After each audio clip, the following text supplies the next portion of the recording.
Hey Barry, Rob Wild, Swing Vision Pro. Want to get your video out to you. What I'm going to do here in the beginning is I'm just going to let this thing run. This was your golf swing right off the street. So what we're going to do is let it run. Take a look at it, then I'll come back. I'll break it down in slow-mo, and I'll let you take and give you some insight on what's going on here. All right, so this is you right off the street. Here we go.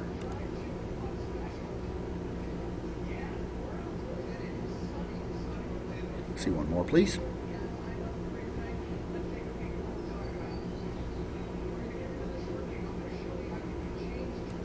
Okay, let's take you back a little bit. Here we get you. This is your second one. A little bit. I think it's a little bit better. We'll get an idea of what's going on. All right. So as we talked about, setup comprises three major components. You, me, the guy next door. We can all set up just as good as the PGA professionals. All right. So if I come from your hip down to your kneecap and bring you down 147, that's not bad at all there. Okay. So what I'm looking for here is the proper knee flex to allow the weight of our feet, the entire weight of our body to travel onto the balls of our feet. That's how we make an athletic maneuver. Any athlete that you look at, whether it's tennis, anything, they're on the balls of their feet so they can move laterally, horizontally, however they need to react for an athletic position. Okay, you must be on the balls of your feet. You're in pretty good shape right here. Okay, next thing we look at is spine angle.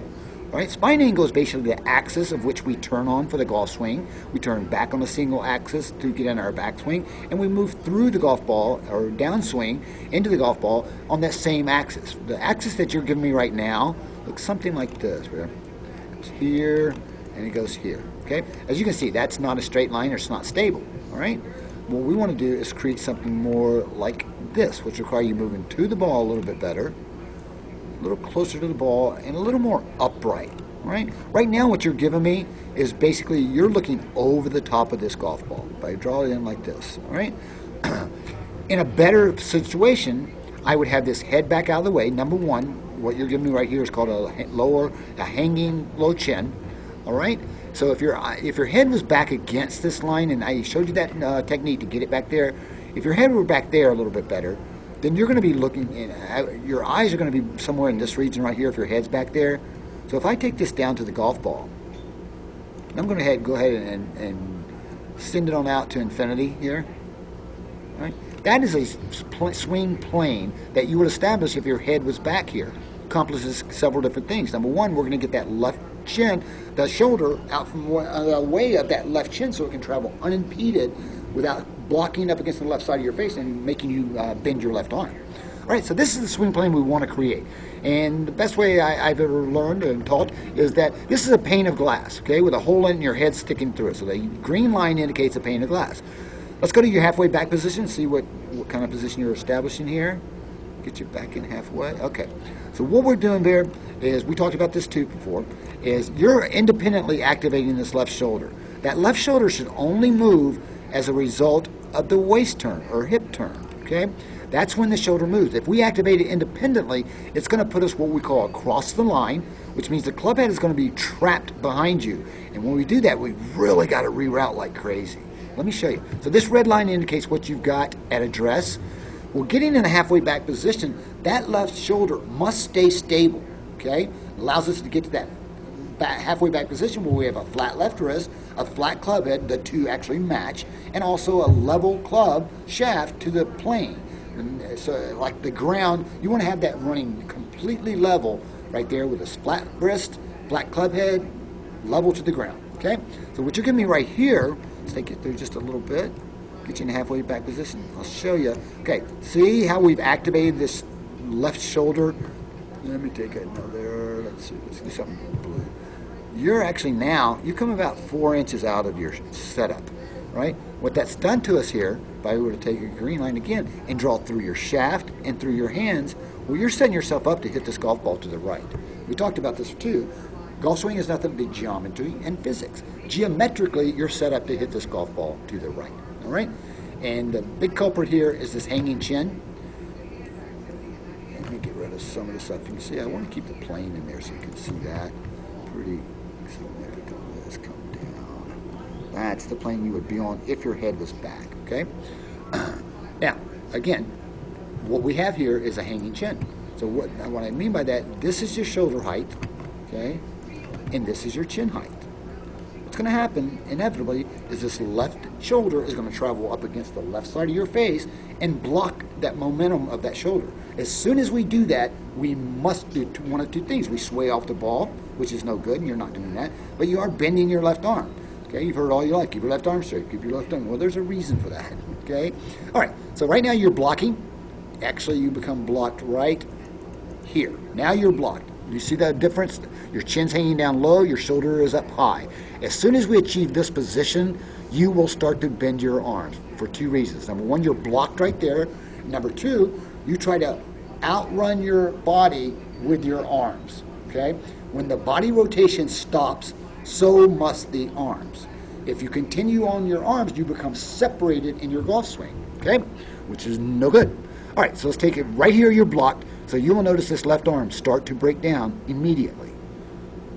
Boom, starting to bend right here. Bend, bend, bend, bend, bend, bend, bend, bend, bend, bend, bend, bend, bend, bend, bend. Now we've got a huge bend in it, okay? Show you something to back you up just a hair. Okay, now we talked about geometry and physics. Because you're blocked here, you must bend this arm. This arm must bend, and you're giving me about a 21-degree bend, all right? The bad culprit here is this major wrist right there. The cupping of the wrist is awful, all right? Let me show you what it does. It opens this club head wide open, right? You remember that picture of Ricky I showed you? It has just, we're only seeing the hosel. So by here, when I look at this too again, is that if I look here, you're separated from that right arm is flying away from your body.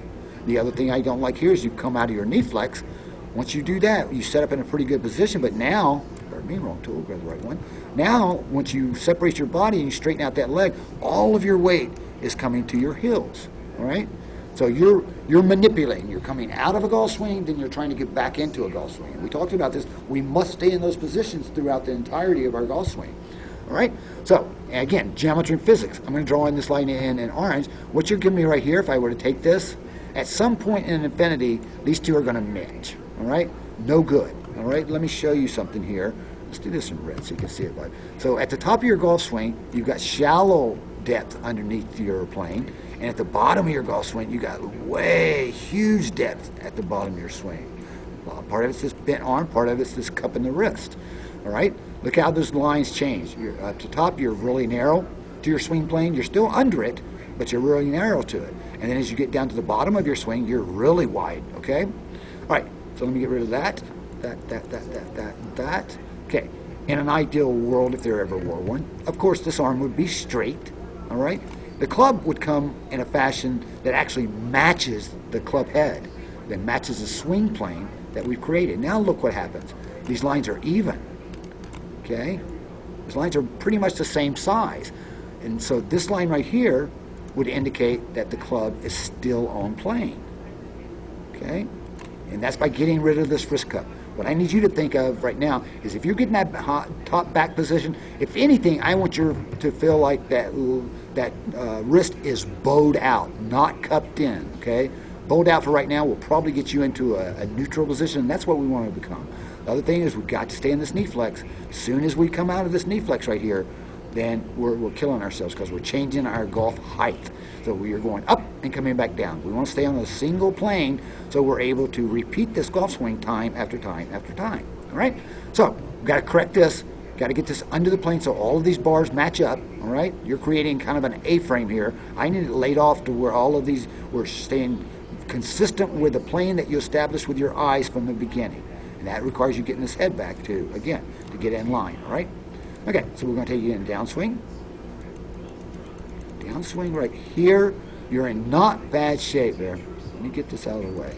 Okay, I still want the plane in here. Okay, but you're in not bad shape. Look what's happened here. You've tucked this arm back in. This arm has become straight, and you're attempting to have the club in the proper hitting position out here in front of you. Okay? So we're manipulating, then we're trying to get back into the golf swing. No good, my friend. You must stay in those positions and actually achieve those positions. There's only 5 key positions in here, and we'll talk about that next time. There's only 5 key positions that you must hit and tag in order to make a good, repeatable golf swing. All right, so you're coming into impact. Let's see what happens. Because you had your club face wide open, I will assume either you're going to leave that club face open, the ball's going to travel to the right, or if you try to overcompensate for it, you're going to close that club face down and the ball will travel left. It will not go straight. All right? And I don't even recall seeing this, but I know from the setup, one of those two things are going to happen. So here we come into impact. Okay. We come into impact. There you save this golf swing with your hands. All right? Look at this real closely. That is a beautiful hand release. You're starting to rotate that club at the exact right time. All right? And we talked about not trying to hit the back of the ball. We need to travel in from 7 o'clock to 1 o'clock and release our hands on time. Not bad. You are coming a little open because if I draw, this is dead center for us. The cup is dead center, my entire setup. You'll notice this ball is getting ready to travel to the right of that. Okay, you're going to actually bisect my dead straight line, which means you're traveling right. Okay, that's a creation of you having an open club head up here at the top and then trying to rotate the gun into the golf ball. You're late getting your hands rotated. Okay, they're rotated pretty nice right here, but I'd like to see this position achieved a little sooner. Right? And we talked about that. You know, if you take a bucket of balls and start working on that 8 o'clock to 7 o'clock to 1 o'clock release move, if it goes right, you're late. If it goes left, you're too early. And then, you know, if it's right, speed up. If it's left, slow down a little bit. Right? So we want to get that timing down where we're consistently hitting the ball dead straight, dead straight, dead straight. And then it's going to incorporate itself flawlessly into your golf swing. It's really, really easy. Let's take a look at the finish. Come through, and we're going to come all the way around. Finish is good there. Okay, I'd like to see this belt buckle a little more left of the target, hands a little higher, and this club coming more of an angle over your shoulders. Not bad at all. You're transferred about 70% of your weight. I want to see this foot vertical, okay? You still give me a little angle going on here. I want it vertical. Watch the guys on the weekend. You're going to see the club coming across their back and their foot straight up in the air. That indicates they've made a 100% weight transfer from right to left. Okay, so that's what I got for you. I need you to work on those positions. You need to stand the knee flex, establish a much better spine angle, and I gave you that technique to get into the spine angle. Keep your head up, look more down your nose at the golf ball as opposed to looking on top of it. Achieve that halfway back position. Leave your club what in your mind is going to be considered laid off. But what that's going to do, again, spine angle, swing plane, it's going to be like this. You know how we got closer at the top here? This is going to be equal distance from your swing plane. Okay? How far can I go back? That's all determined about your flexibility in your waist. Okay? No, your flexibility is different from my flexibility. My flexibility is different from other. You know, that's all going to be an individual thing. But the key to that there is when you get back into your waist turn.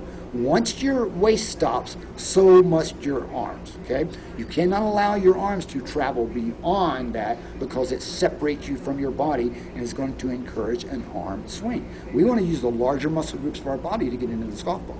All right, so that's what I got for you right now, my friend. Look forward to seeing you again when you're available and ready.